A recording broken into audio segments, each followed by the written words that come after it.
Director Dharmendra मंगिया में भारत से नूरावा जे पियावा के होई बौरे सोना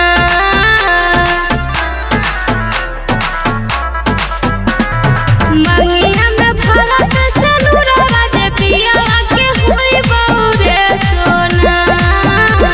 मुजफ्फरपुर जिला के लइका के दिलावा तू तोरा लेके सोना मुजफ्फरपुर जिला के लइका के दिलावा तू तोरा लेके सोना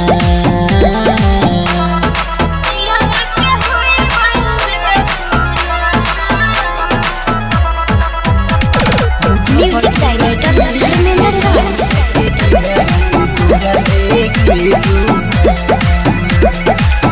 सात जनमा के कसम तू खइले गे क्षण में तू तोरा ले जानू हम के भुलाइले गे सात जनमा के कसम तू खइले गे क्षण में तू तोरा ले सोना हम के भुलाइले गे पूजले न पिलावा कोई दिल दिलावा दरदा के गे सोना मुजफ्फरपुर जिला के लइका के दिलावा तू तोरा लेके सोना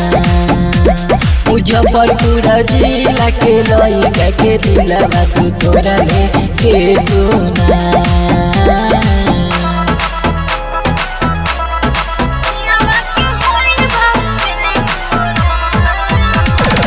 म्यूजिक डायरेक्टर धर्मेंद्र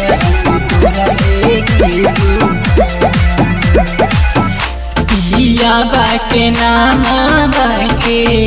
मेहंदी रचाइले गे होते बिनु सरवा सोना पिया संगे जाइले गे पियावा के नाम के मेहंदी रचाइले गे होते बिनु सरवा सोना पिया संगे जाइबे गे तोरा बिना जिया दौना सन तू सबरिया बिछड़ के गे सोना मुजफ्फरपुर जिला के लइका के दिलावा तू तोरा लेके सोना मुजफ्फरपुर जिला के लइका के दिलावा तू तोरा लेके सोना।